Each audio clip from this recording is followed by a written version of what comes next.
Nous pouvons passer à la question numéro 17, une question qui porte sur le quartier prioritaire et la nomination du sentier qui a été balisé récemment, donc l'allée Léa Campin. Et le rapporteur est Jeannine Fauvel.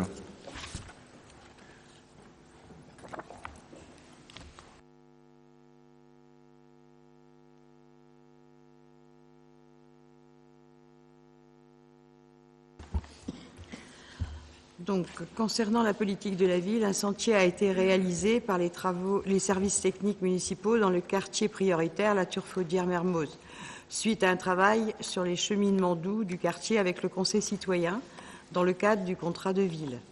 Il permet de relier la rue de la 4e division blindée américaine à la maison de la petite enfance Graines de Soleil, le long de la polyclinique de la Baie. Le projet de nomination féminine est issu de l'action sur l'égalité homme-femme menée par le CHRS Le Cap et un collectif d'habitants. Les habitants du quartier se sont prononcés à la majorité des voix exprimées lors d'un sondage pour la dénomination Allée Léa Campin, proposition émanant du Conseil citoyen. Madame Campin était une figure du quartier qui a marqué les esprits de par sa gentillesse, sa générosité envers les habitants et son implication dans la vie du quartier.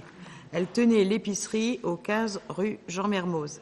Après avis favorable de la commission urbanisme et travaux, il est proposé au conseil municipal d'autoriser la dénomination du sentier Allée Léa Campin. Merci Madame Fauvel. Donc, petite précision, c'est vrai que là, nous donnons naissance à une nouvelle voie d'Avranches. Alors, c'est une voie piétonne, c'est une allée, non pas une route. Donc, c'est un acte important. Ce qui est important aussi, c'est que ce choix émane d'un travail assez poussé par les habitants du quartier autour d'une personnalité qui est ainsi mise en avant. On touche vraiment à l'identité même de la Turfaudière, de ce quartier de la Turfaudière. Et surtout, nous mettons ainsi, nous gravons dans le marbre le nom d'une personne qui a beaucoup compté dans ce quartier d'Avranches et qui, malgré sa disparition, fait encore beaucoup parler d'elle en bien. Voilà. Avez-vous des observations ou des questions, Monsieur Ferreira? Oui, c'est pour un petit complément d'information. On a pu lire dans la presse la somme de 32 000 euros qui a été utilisée, attribuée pour la réalisation de ce sentier.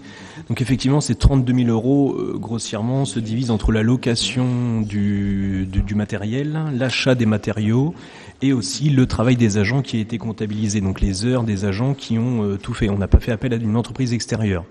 Du terrassement jusqu'à la création et à la réalisation du chantier. Voilà. Merci de ces précisions. Il y avait Monsieur Morazin aussi qui souhaitait prendre la parole. Oui, Monsieur le maire, nous sommes totalement solidaires de cette allée Léa Campin. Effectivement, personne qui mérite très largement d'être reconnue. Donc nous sommes totalement favorables à cette proposition. Merci. Alors je vous signale aussi, puisqu'on parle du quartier de la Turfaudière, qu'un documentaire a été réalisé, diffusé une première fois au cinéma. Il a été réalisé par l'association Citron d'Or, donc avec Hervé Schmor à la caméra et Sylvie Levasseur à la rédaction du scénario. Donc la première projection a fait salle comble, puisqu'il a même fallu refuser des visiteurs. Donc je profite d'avoir la parole à ce sujet pour vous indiquer qu'il y a une nouvelle séance qui est prévue le 5 juillet à 20h30, donc au cinéma Star d'Avranches, rue de la Constitution. Donc c'est demain, oui, c'est demain soir. Donc je vous invite à y aller pour ceux d'entre vous qui ne l'auraient pas vu. C'est vraiment un très très beau documentaire qui parle avec sincérité de ce quartier, de son histoire et puis de ses habitants. Voilà, le message est passé. Donc nous pouvons passer au vote, puisque nous n'avons toujours pas voté, de cette question numéro 17. Y a-t-il des votes contre? Non. Des abstentions? Non plus. Donc à l'unanimité, la question numéro 17 est adoptée et l'allée Léa Campin est donc officiellement nommée.